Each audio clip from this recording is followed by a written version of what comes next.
Lokati here. Today we're going to be talking about our Healing Hands Paladin. Now this video is going to be a little bit longer because we're going to show a few more gameplay pieces and talk about a few different variations of the build. But we'll start off by coming in and doing just a 100 Corruption Eye of the Storm.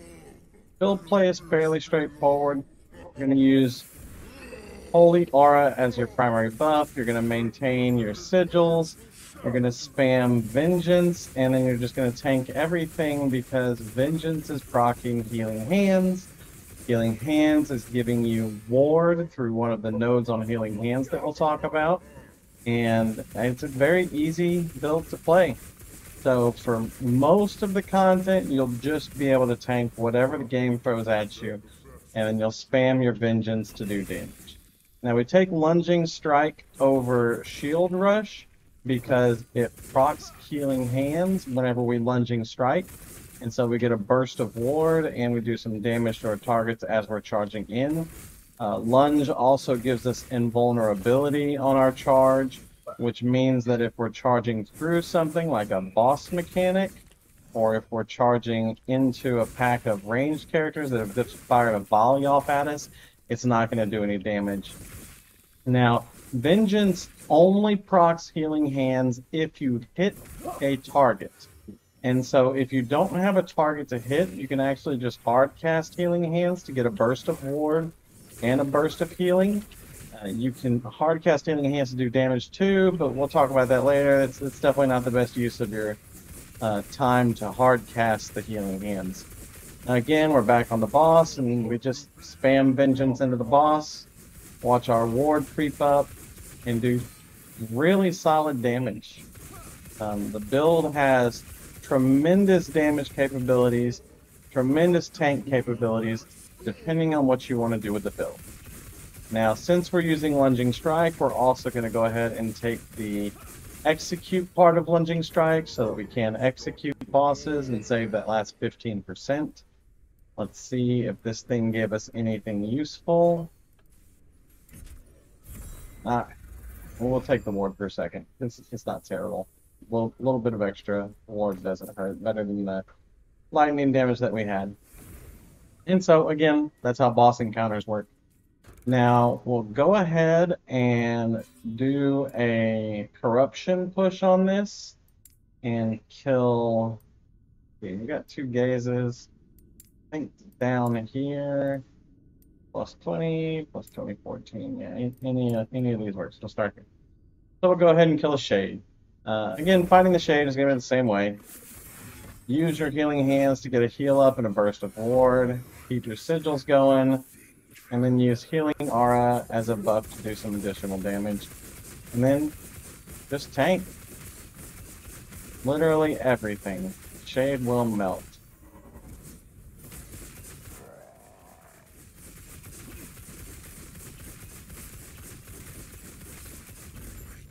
Here we go. See what we've got here. We got an Aurelius with a +2 smite. We might use that somewhere. And we got a 1 LP siphon that has 15% chance to apply for sure. That's stuff. Now that pushes our corruption up to 143, and so we'll hop in and show you a 143 corruption on the build. I have just been farming 100 corruption with it. We're currently level 88, it looks like.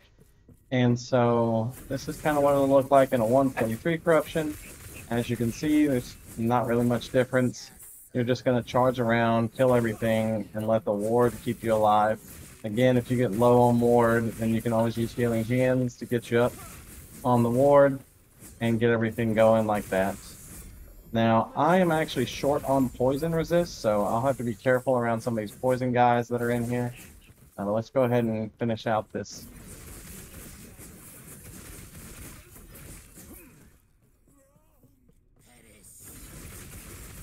And Lunge has a really short cooldown because we're using melee attacks to reduce the cooldown on it, so it is a great overall mobility skill for us. We'll do this real quick.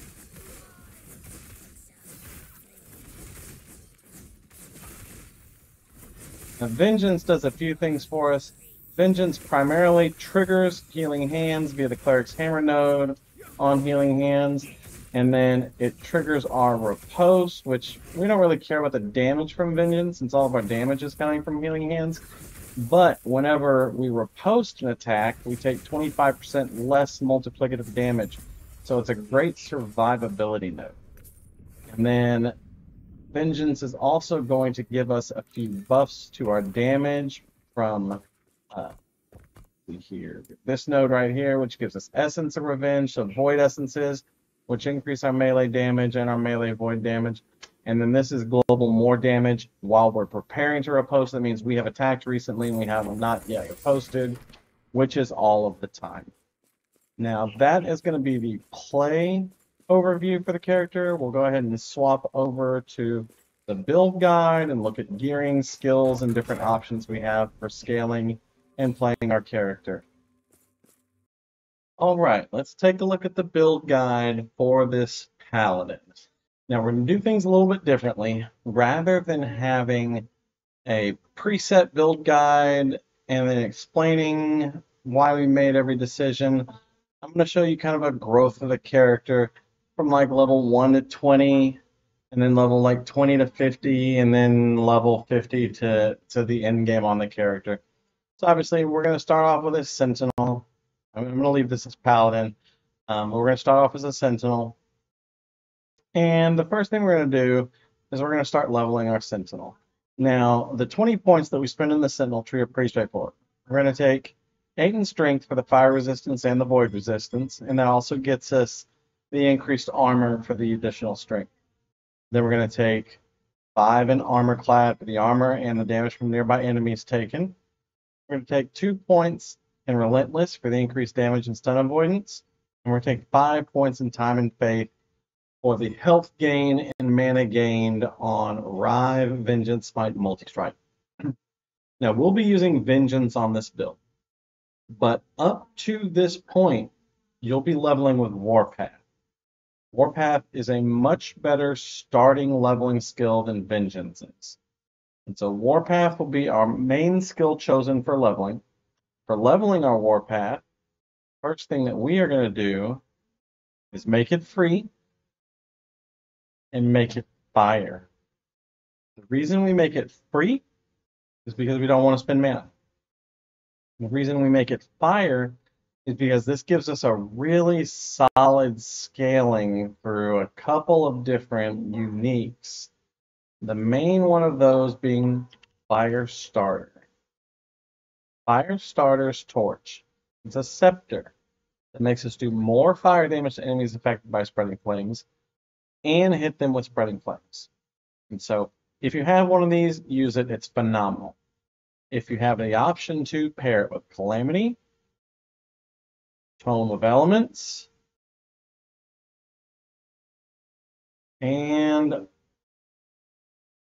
Avarice. This is a solid starting level 1 to 20 setup. These 4 items are amazing for getting your character going. Now, we'll fill in the other slots with items that we prefer for our build, for the leveling process. So we want fire damage on our amulet. We'll be tier 3. And elemental damage over time on our amulet. We want silver rings with fire damage on our rings. And elemental damage over time on our rings. We see how that works. For our belt, we want a belt.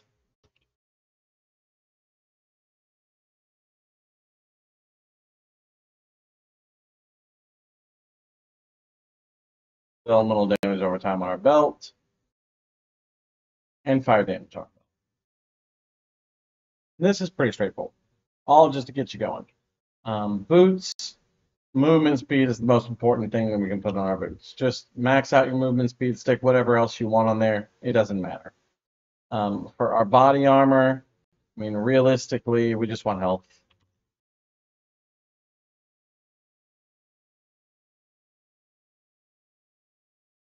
Health and health and health on our body armor. Now, up to level 20, we'll probably just be using a shield. because you don't have access to dual wield yet. Later on, we will be dual wielding. Just block chance and block effectiveness on your shield is good.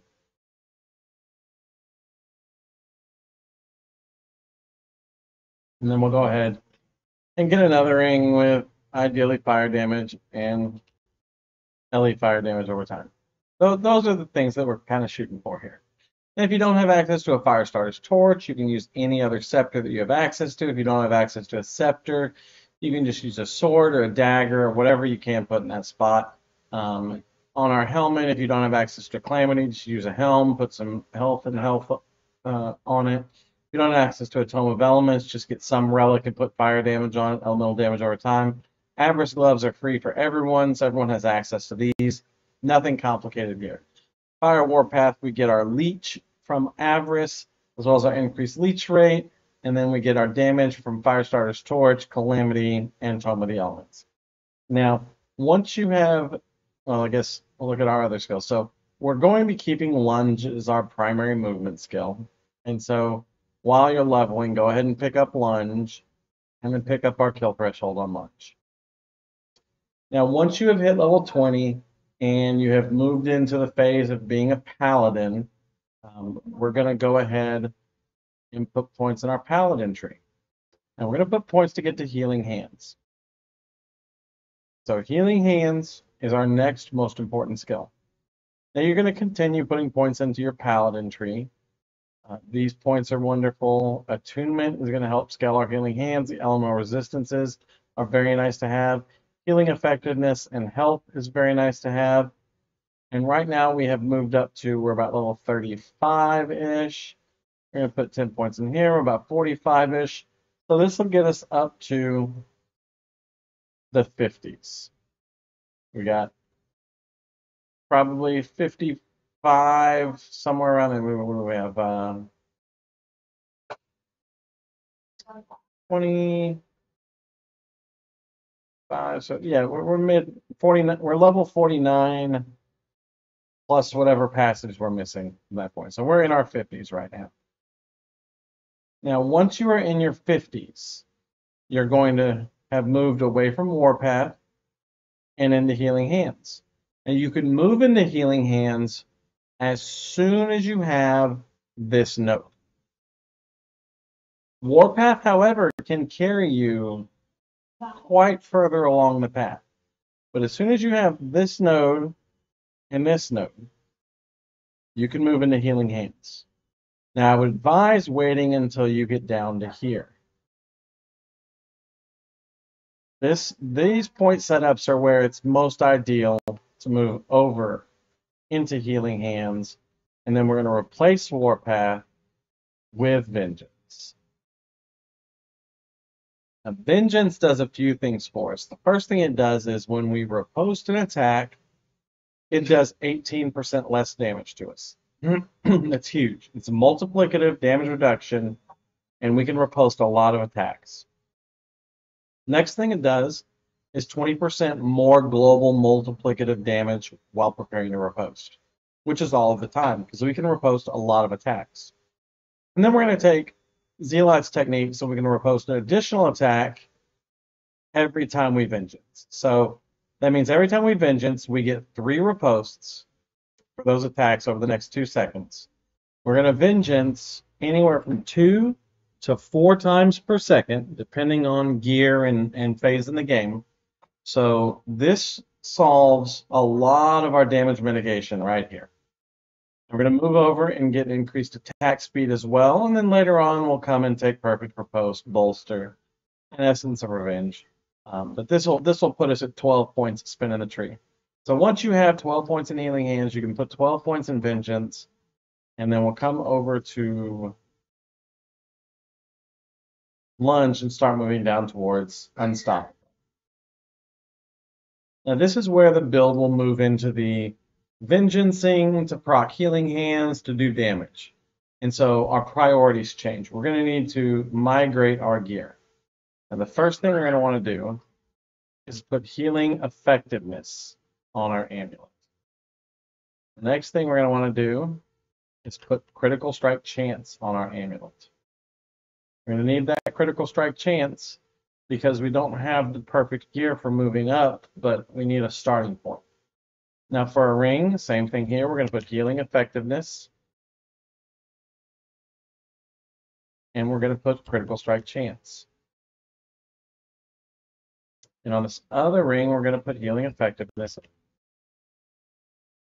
And surprise, surprise, critical strike chance.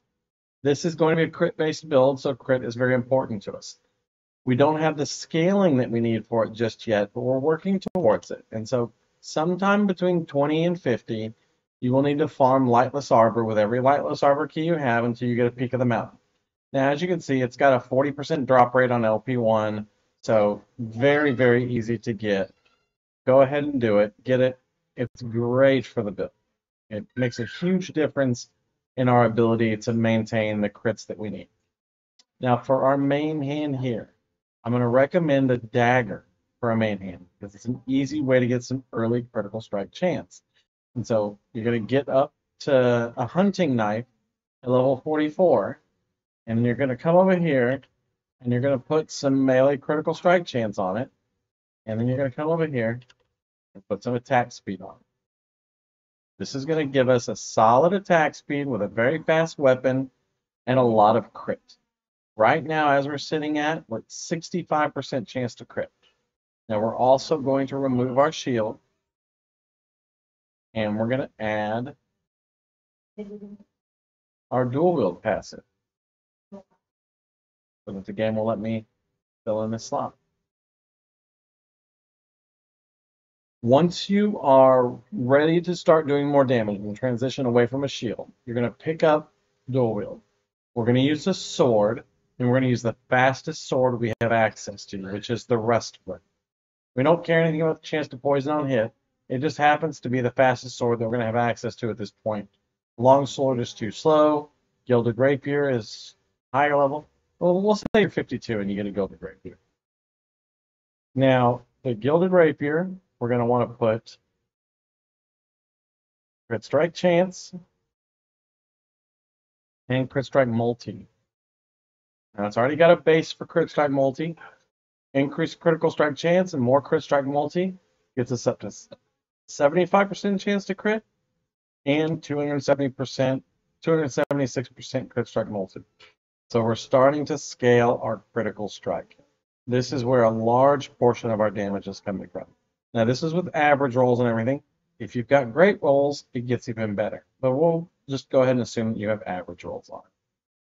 Now, for our armor, it is important that we get our attunement on our armor, and we continue scaling the health and the health percentage on this armor.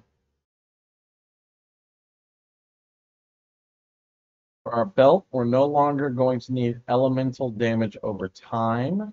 The increased fire damage is still good, but we don't need any other prefixes that are important for us doing damage. So we're probably going to use Ward and Ailment Cleansing on Potion. And you only need one tier of this. You can get higher ones if you need them, but it's not terribly crucial. We are going to want to put Hybrid Health on our belt. And if we're super lucky, we can find a Spider Silk Sash. We're not high enough over for that yet, so we'll just assume a Coin Mail belt. But we're going to switch that over to a Spider Silk Sash as soon as we can. Now, our gloves, Avarice is not leeching for us anymore because we're critting a lot. We don't crit with leeches with Peak of the Mountain. So we're going to want to go back to a standard item. Now, for our gloves, you're going to need Void Resistance. And you can get these early on at level 64. But for right now, we're probably just going to pick up like Outclass gloves for necrotic resistance or Coin Mail gloves for armor. Both of these are really good choices. For our gloves, we want attunement and we want attack speed. Attack speed is going to be very important to us because the more vengeance is, the more healing hands. Suffix on gloves, ideally, again, we'll want hybrid health, and then whatever resistance fills in the hole on our Coin Mail gloves. Our boots, we're going to want to upgrade to better boots. We can use Healborian boots temporarily, but those will switch later to Solarum greaves. For right now, we'll go ahead and use the Heoborian boots. And movement speed is the most important thing here, and then we're going to want to add attunement. And then if possible, we're going to want to add hybrid health on this. Now, if you don't have access to hybrid health, you can just use regular health, but hybrid health is really good. Now, for our relic, we'll probably just use a mournful pennant for right now, or a heretical script. There's not a lot of good relics until you get down into like the Argent Crest. And that's a really good relic. Although, I take that back. Solar Commandment is low enough level. We can use the Solar Commandment. Now, healing effectiveness is what we're going to want to put on here. And then on our second prefix, we're going to want to put crit multi. And then health on the back of this. And then the last suffix, we're just going to fill in resists so that we have our resists picked up here. And so as we're getting into the level 50 range, our gear is going to look something like this. Now, we're going to start getting idols. We want adorned idols. We want healing effectiveness on the idol. And then we want fire shred. Or sorry, fire pennant. You're going to want 3 of these. So you want adorned with healing effectiveness and fire pennant.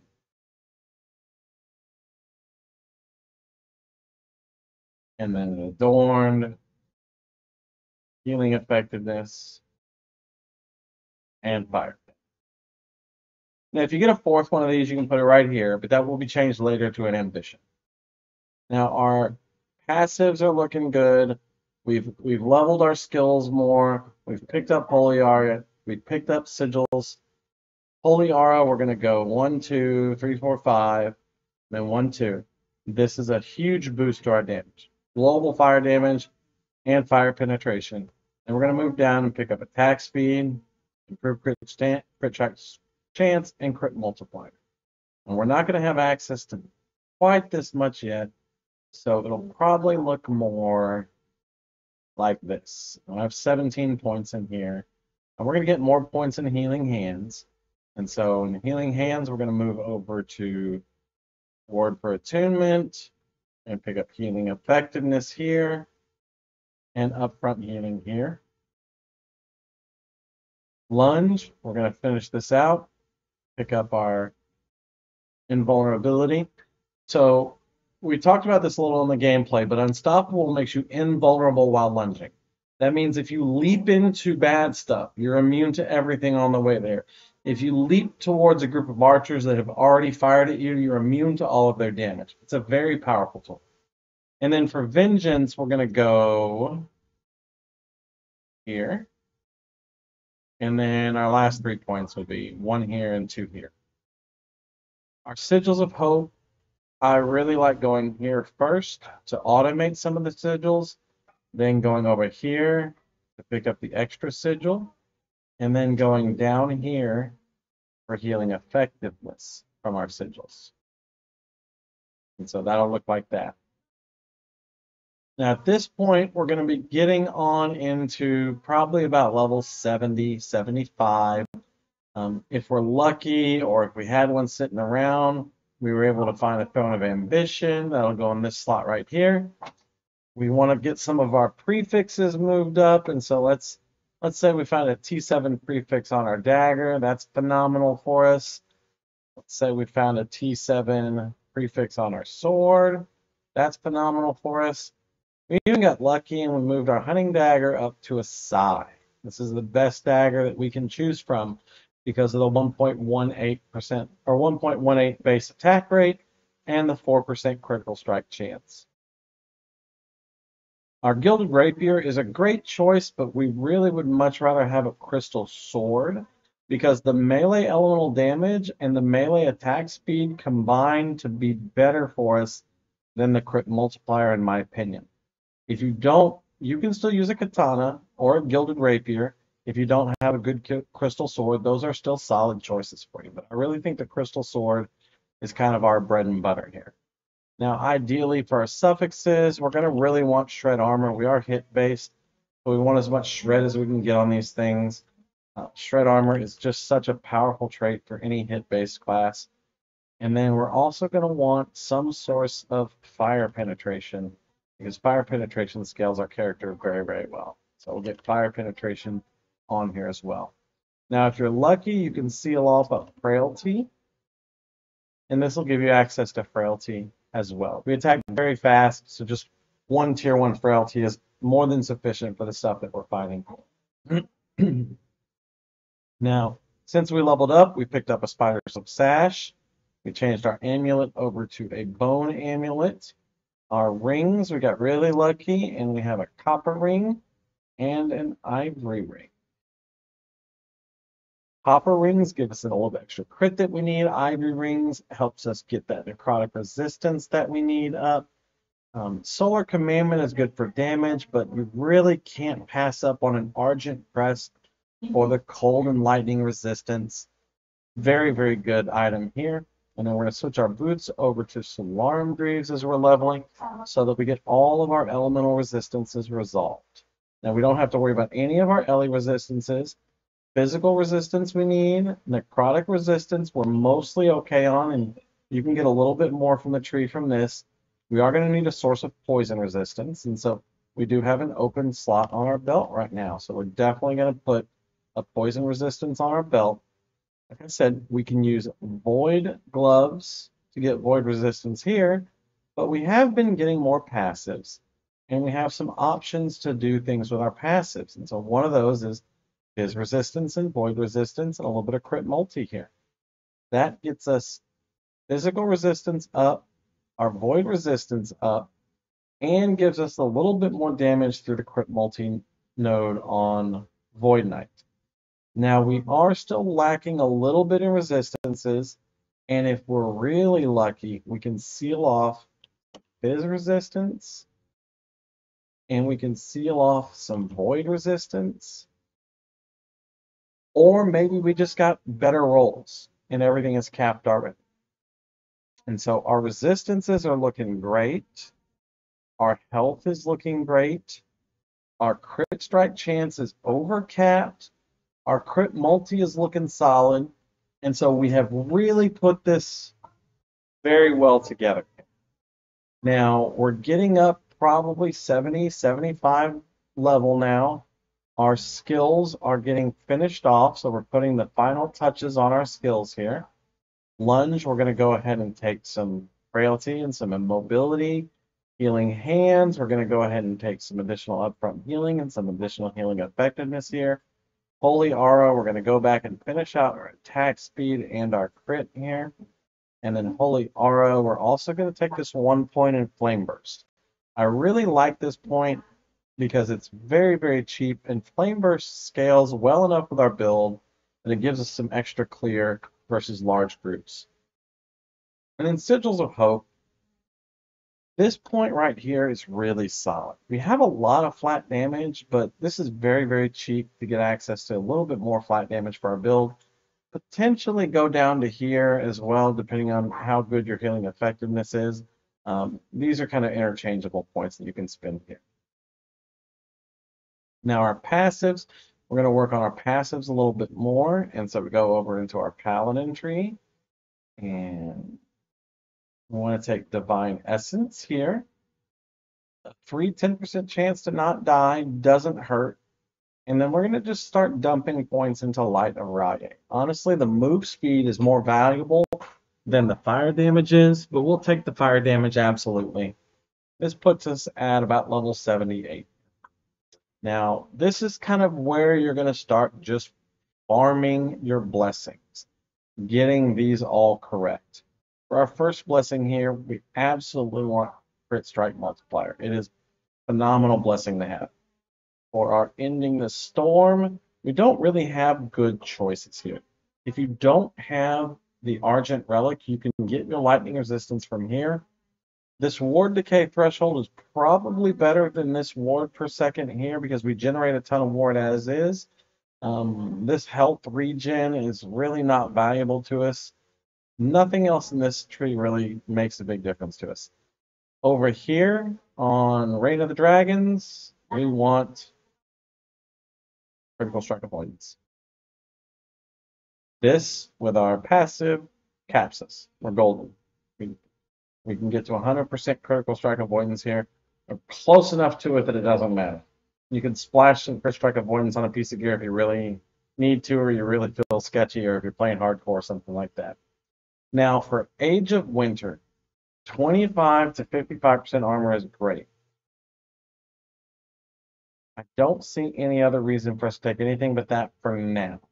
But later on, we're going to take the Fizz Resistance. And that's because we're going to use Solaron's Glyphs. Now for this one, chance to shred fire resistance. If you're feeling super squish, you can take the armor here. If you don't have frailty, you can take the frailty here. This increased fire damage is nothing compared to this shred fire resistance. We really want this shred fire resistance here. And so these will be your blessings. These other blessings are all increased shard drop rates, quiver drop rates, so on and so forth. So you can do whatever you want with those. Now, once you have your blessings all farmed up, you're level 80, you've gone through your gear and you've gotten better gear. This note over here, there's really nothing good right here. Strength is good if you need more armor. Fire damage is good if you need more DPS. The second prefix on the chest piece really is not that great.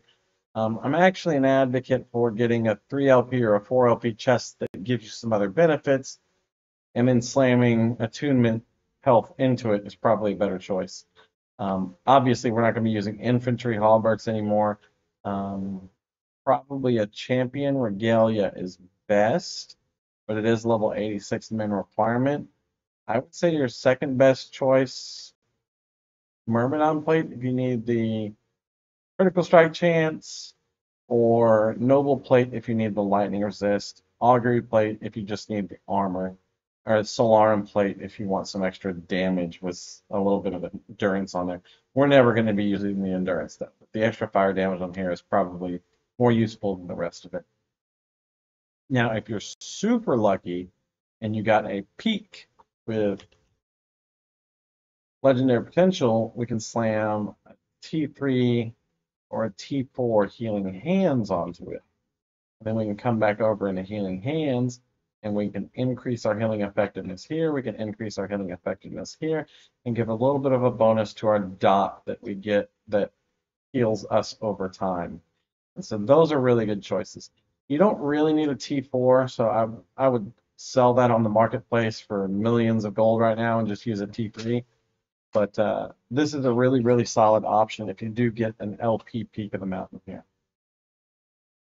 Now, once we have gotten to this point, we're going to start migrating our gear to more ideal situations. We're obviously over crit here, so we don't need the increased critical strike chance any longer. We can instead move this over to crit strike multi. And in fact, we're better off if we can find a T7 crit strike multi and then use a T5 healing effectiveness here. We're still over crit cap, but we're going to pick up more crit multi from that move with the bone amulet here. Now, as you can see, our defenses are pretty well shored up, so our suffix on our bone amulet is going to be health, so we have more health. And then on hit, we can have a source of frailty here, or a source of shred armor. It'll depend on what you have on your gear. If you don't have a frailty available, you use frailty. If you do, you can use shred armor right here. And that'll be a really nice, solid amulet for us. What happened to our health? There we go. That'll be a really nice, solid amulet for us moving forward on this. Now, our spider silk sash, we need to move up and get some good fire damage on it. And in fact, I would say keep the fire damage lower, move your health up, just so you have a little bit more cushion there for whenever your ward is down, or you just take some really big hits and you have a larger health pool to back up your ward. For our rings here, obviously we want to move up everything on our rings. We probably don't need the crit here, so we can move this over to attunement. And we can see our crit is at 98%. 98% is good enough for me on the average. You're over it on high rolls and maxes. And so we'll just move everything over to max so we can kind of see where we're We're gauging the increases on our gear. Same thing on this one. We want to add health to the back of our ring. And then we probably want to move away from the critical strike chance and move over to the attunement. And then we'll also go ahead and upgrade our healing effectiveness here. So this is kind of how you'll just look at your gear, see what you have access to, and then slowly step up as you go with what you can do to scale your gear. Now on boots, I would recommend T7 movement speed over the T7 attunement. Movement speed is very important. On your gloves, I would go with T7 attack speed. On our passives, we're going to keep on going in this tree and pick up our sword attack and cast speed here. And this is kind of where you'll be at the point where you get to truly start farming your in-game gear. This gear is capable of pushing corruption. You should be able to start working your way through 300, 400 corruption, really getting your luck chance up on your rarity of items so you can get better gear. All of our resistances are good. Our critical strike chance is capped. Our critical strike avoidance chance is capped. Our crit is capped. We've got almost 500% crit multi. We've got 600% fire damage, another 400% with 300 and something percent from attunement, so we're at 1,000% increased damage. We're critting for somewhere around 8 to 10K. We have a total of, what's our attack? We have a total of 128% attack speed. We have an average of 1.17 basis for our weapon speed. That puts us at 2.6 swings per second. So we're at almost 3 swings per second, 3 healing hands hits per second, and then all of the defensive bonuses built into all of our trees. So you should feel very, very comfortable with this build at this point. Now, I will say that there are some alternative options. If you're feeling super squish, you don't have to use dual wield. You can drop the sword in the offhand. You can replace this with a shield.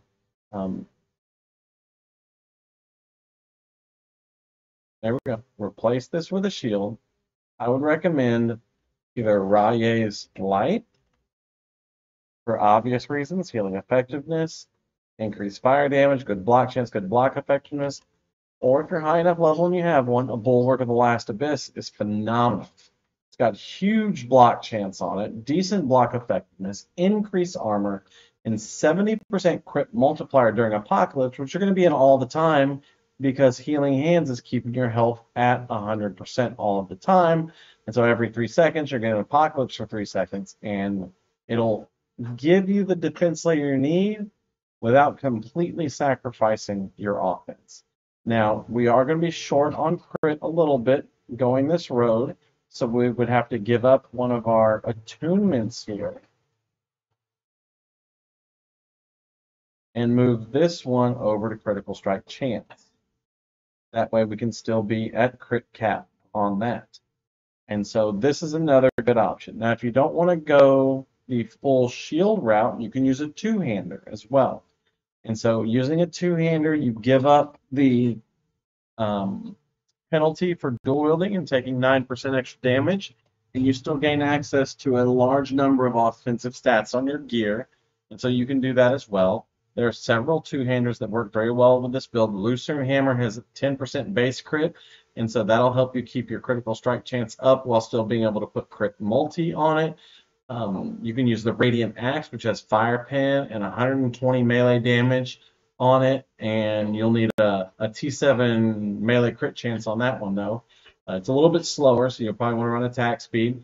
You can also use an Odachi if you find a really good Odachi, which gives you crit multiplier, and you can put T7 melee crit chance on that, and then you can put attack speed on that. So you have a lot of options for using two-handers as well. Now, if you go the full defensive route and you use a shield, you're going to want to move your passives around a little bit to take advantage of that shield. And so the first thing we're going to want to do is put a point here and a point here. And we can take one from here and one from here to do that. We're going to want to come down into Paladin and take a point here and a point here and a point here. And we can pull out of attunement and mana region for that. This is all block chance. Armor with a shield doesn't matter. Block chance. And a forge guard, block chance. And so that gives us another really huge layer to our defenses here. And so it's probably a general here. Our block chance gets up to 67%. And then on sigils, we can come out of the healing effectiveness here and instead go up here and just increase the duration for some comfort. And now we've got 3% per sigil for 12% total, which is putting our block chance from 67% to 79%. And so you've got a lot of solid options there. You can even slam a prefix block chance on here if you get really lucky. Go boom, and then be block chance capped with your sigils and your shield, and have really solid block effectiveness. We can change our idols away from fire pin to block effectiveness on this right here. Go block effectiveness here, so you can really scale up your block effectiveness. This will give you some really strong defenses while only sacrificing maybe 30-35% of your damage overall. So, like I said, the build has a lot of options and a lot of flexibility. It levels up very well with Warpath and Vengeance Healing Hands. And I think you'll really enjoy this in the current content. Now, I will talk about this very briefly. There is currently a bugged interaction on Healing Hands that a lot of people are taking advantage of. You're welcome to do this if you want to, but it's not something that I'm going to do or I'm going to build guides around. But if you take points out of here, and you move here and here, you get Channeled Healing Hands. And Channeled Healing Hands with Seraph Blade node down here makes it attack around you in random directions, which it hits the targets like 65% of the time because it's a very large area of effect. And it hits them 4 times per second. And it's supposed to cost 8 mana per second, which is the balance for channeled abilities. It doesn't cost any mana. I don't know why. I don't understand why. But a lot of people are using it. A lot of people are doing it. You're welcome to go that route. You'll Vengeance every once in a while for the Vengeance buffs, and you'll spam Healing Hands at a much higher rate of attack than we're able to get to with our current gear, and you'll do more damage, and you'll have more war. It is an option, just not one that I do. If you do that, obviously, you no longer need melee attack speed because it's 4 times per second regardless. And so you can switch this over to crit strike multiplier instead of melee attack speed. You can come over your gloves and you can take your melee attack speed off here and put, I don't know,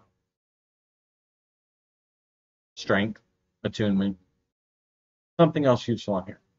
Now, I totally glossed over this real quick, and so we'll talk about it. You do need to put an experimental ward per second on your gloves. This isn't a requirement for the build to work. This node right here allows Healing Hands to give you ward instead of healing every time you hit. Scaled with the right gear, it's like 4,000 ward per cast. At 2.6 casts per second, or 4 casts per second, is the fundamental ground of defense for this build. It's what you're based on. I imagine this is something that's going to get nerfs next cycle, so this build may not be as strong next cycle. It should still be good, but that is what powers the ward generation on this build. You've got to have an item, it's best on gloves, with a health lost per second, health gained as ward per second. Now, you can get these on gloves, or you can use Glyphs of Insight to add them to gloves. There are equations on how many affixes the piece of gear, how many tiers of affixes the piece of gear has to have in order for a glyph of insight to put health loss per second or missing health gained as ward per second. I will put a link down below to a website that will show you how to calculate that. So you can use glyphs of insight to add this affix to your wards. And then you use a rune of research to seal it off on the back end. And then you can just have good gloves with this affix on that is needed to power the build. Now, if you have any questions, hit me up on Twitch. Leave a comment down on YouTube. I try to get to those, but you'll also get help from the community. Really the best way is just to go over to my Twitch. I stream like 12 hours a day from like 9 p.m. Eastern Standard Time to about 9 a.m. Eastern Standard Time because I'm in Southeast Asia right now. That is all the best way to get a hold of me to answer questions about the build. I'm happy to help guide you and inform you and look at your character and see what we can do to improve and try to make everything fit this little puzzle box that you got to put together when you're building your character. And as always, and I'm sure you've heard it 1,000 times, like, follow, subscribe. These are important activities for content creators. They're what allow us to keep doing what we're doing. And I'd really appreciate it if you'd stop by my Twitch channel and say hi and give me a follow there. It is something I'm trying to build right now. Other than that, thank you very much, and you have an absolutely wonderful day.